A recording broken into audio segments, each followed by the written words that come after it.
Chase tossed and turned in her bed. She couldn't get comfy and she certainly couldn't get to sleep. She kept thinking about Philip and Melina in the large, scary gravestone. Chase wasn't entirely convinced they were ghosts, but she didn't think they were just normal kids playing a prank either. There was definitely something bizarre about them. It was after 2 a.m. when Chase felt her eyelids grow heavy. She gave in to the temptation of sleep and was soon dreaming about Philip and Melina. "Come play with us," Chase heard Melina plead to her in her dream. "Come and play with us." Chase turned on her side and fell out of the bed. The shock of falling made her eyelids flutter open. "Come play with us," Chase heard Melina cry.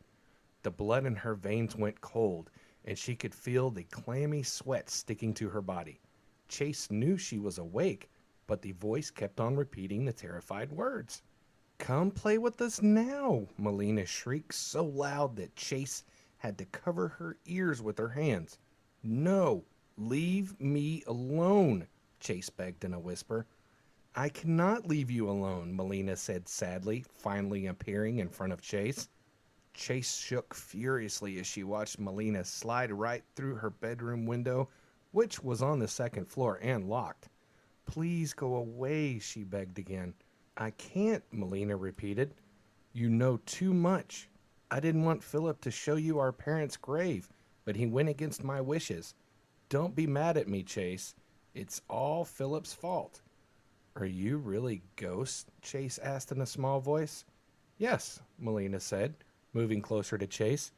Every time she talked, a cloud of cold air came from her mouth. How is this possible? My family lived on the land over a century ago," Melina explained in her cold voice, "but it wasn't called the Deer Hill landscape at that time." "What was it called?" "Nothing really. Just the property that belonged to the Oscars," Melina replied with a sad laugh. "My father and uncle were great carpenters. They built our house and the playground." "Where is your house?" Chase inquired, not recalling seeing a house in the landscape. "It burnt down," Melina said with an even more sadness. "There was a fire while Philip and I were playing on the playground. Everything was lost." "But that doesn't explain how you and Philip have become immortal," Chase cried in frustration. "If you want to know how we came to be, I can't give you that answer," Melina said solemnly. "All I know is that after the fire destroyed everything, Philip and I never aged. We didn't need food or water or anything. We just stayed the same for all these years." Are you invincible?" Chase asked with a loud gulp. "Not completely," Melina admitted. "Once Philip and I stayed in the sunlight and got burnt badly. It took 50 years for our skin to return to normal. Well, as normal as immortal skin can be." "But how do you," Chase began to ask. "Stay out of the sun?" Melina finished the question for Chase. "We hide in the wooden ship all day. We only come out at night or whenever it's cloudy." "I didn't see any place ship," Chase argued. "That's what makes it such a successful hiding place," Melina said with a small smile. "Philip and I were in the place ship when the fire happened. It became invisible after that." "I'm really sorry all this had to happen to you." "You're so nice," Melina said, taking Chase's hand. "I'm kind of happy Philip showed you the gravestones after all. It'll be so much fun to have a girl to play with. Philip can play so rough sometimes." What do you mean?" Chase stuttered. "Why would I play with you?" "Because you have to," Melina replied. "Because you're going to become one of us." "No!" Chase cried as she leapt over her bed and towards the bedroom door. She opened the door and choked back a scream as she saw Melina standing there. "Don't fight it," Melina advised. "It's not that bad. We'll have an eternity to play together." Chase closed the door and walked backwards. She looked around her bedroom, trying to find a way to escape. "Come with me," Melina said in a sweet voice as she moved through the bedroom. Chase tried to bypass Melina, but the ghost easily caught her. She felt herself being wrapped in coldness as Melina tightened her grip. She pulled Chase through the house and then out of the door. "Hold on tight," Melina cried joyfully as they began to rise off the ground. Soon they were flying through the cold night air. taking the direct route to the landscape. "Oh my gosh! Please let me go!"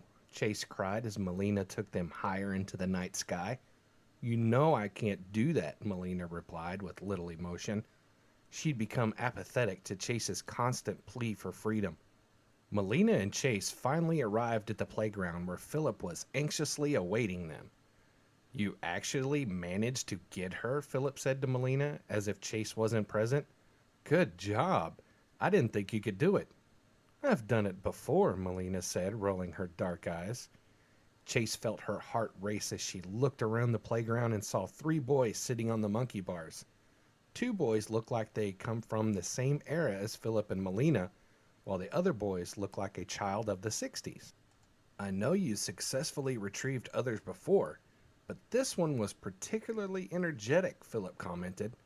"I'm not your possession," Chase cried, unable to stand the scene which was unfolding before her eyes. "We're just joking around," Melina explained, still keeping a surprisingly tight grip on Chase. "You'll soon grow accustomed to our way of talking." "But I don't want to," Chase whined. "I'll help you put her in the playship," Philip offered, moving towards Melina and Chase. "No!" Chase cried. "Why are you putting me in there?" "Because that's where you'll turn into one of us," Philip explained as he helped his sister drag Chase over to the playship. "The transformation only takes a few days, and it doesn't hurt that much." The ship suddenly came into focus for Chase. Like everything else in the playground, it was made from solid oak wood. It was designed like a tugboat and looked very small. "No!" Chase cried again as Philip and Melina threw her into the ship and locked it shut. "You have to let me out. My father is going to destroy this place tomorrow." "No, he won't," Melina reassured her. "Like I said before," Philip said proudly, "this is our property. We'll stop anyone who tries to destroy it." Chase gulped, thinking about how unsuccessful Philip and Melina had been at stopping the harvester so far. "Do you even know what a harvester is?" she shouted through the planks. "No," Melina admitted, "but I'm sure we can stop it." "But it's going to come tomorrow morning. How can you stop the harvester in the sunlight?" Chase never got a response as she heard the footsteps of Philip and Melina running away to play.